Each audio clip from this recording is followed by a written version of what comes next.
Thank you, Jesus! Sveiki, ar jums kopā ir Natālija. Un tāpat kā katru svētdienu jūs ejat uz baznīcu, katru otrdienu ar jums kopā ir Paldies, Jēzu! Lieki netērēsim laiku, un tāpēc ķersimies vērsim pie ragiem.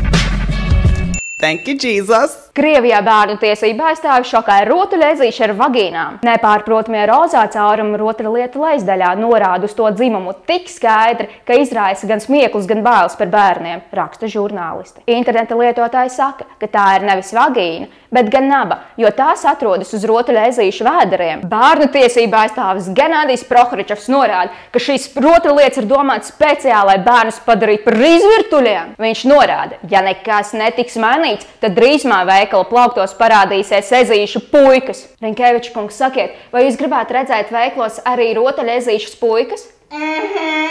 Kā saka Prohoričevs, patiesībā šī teorija par to, ka tā ir naba, jau ir noraidīta, tāpēc, ka plīšu ezīša nabā ielīst puse no pirksta. Nopietni, viņš to ir darījis. Labi, ka Prohoričevs to ir darījis ar savu pirkstu. Kaut gan mēs nezinām ne viņa pirksta izmēru, ok, jūs sapratāt. Kā vēsta PSRS laika teiciens, rūpnīcas strādniekiem, zemes zemniekiem, ezīšiem vagīnas. Ok, mēs pārfāzējām. Thank you, Jesus! Cilvēki izmanto seksu nepareiziem nolūkiem, it īpaši izmantojot mūsdienu tehnoloģijas, kā saka kardināls Jānis Pujāns Latvijas avīzē. Tā vispār ir ziņa? Rinkeviča kungs, mēs ne jums jautājām. Pēc viņa vārdiem ir laiks uztvert seksu kā īpašu dieva dāvanu. Hei, man ir īpaša dāvana! Bet es gribēju PlayStation! Ko tas vispār nozīmē? Seks nevienmēr ir dieva dāvana. Ticiet man, orgasms jau būtu cita lieta. Un kā tas vispār ir? Izmanto seksu nepareiziem nolūkiem ar mūsdienu tehnikas palīdzību. Hei, negribu nošērot šo video. Es tev... Protams, katoļus eksperts, kardināls jau ir iepriekš nācis klājā ar savām domām par seksu, ka tas ir domāts tikai precētiem pāriem. Hei, mazā, negribu pārgulēt? Nē. Un tagad?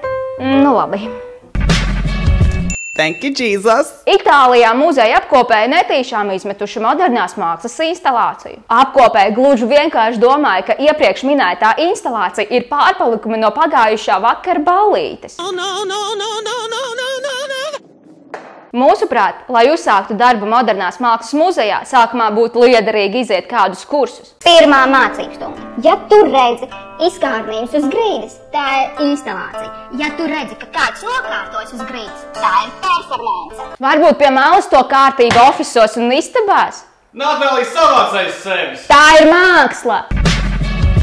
Thank you, Jesus! 103 gadus vecs veģetārietis rūgti nožēlo, ka nav ēdis gaļu, ziņo mēdījis Daily Mesh. Lūk, ir raksts, kuru mums nebāstu sejā tie vegāni. Dzīves laikā vecais vīrs gan esot pagaršojis gaļu un raksturoja to kā debešķīgi gardu, taču tagad 103 gadu vecumā viņš to nespēja darīt, gluži tāpēc, ka viņam nav zobu. Iedomājies, cilvēks visu savu mūžu ir nodzīvojis ar vienu pārliecību, tikai lai beigās izdomātu, hei, tā nevajadzēja. Iedomājies, ja Vladimirs Lindermans savā vecuma galā izdomātu.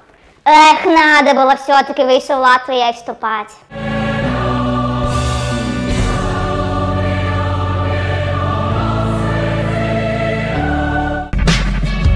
Thank you, Jesus! Ko tu teiktu, ja Vladimirs Lindermans iestātos visu Latvijai? Laiko un šēro mūsu video YouTube, Facebook, Twitterī un draugiem, kā arī neaizmirsti mūsu adresi seksdraugiem LV, kur ir tikai mūsu scenāristi, bet kāpēc gan ne?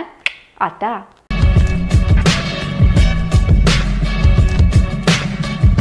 Thank you, Jesus!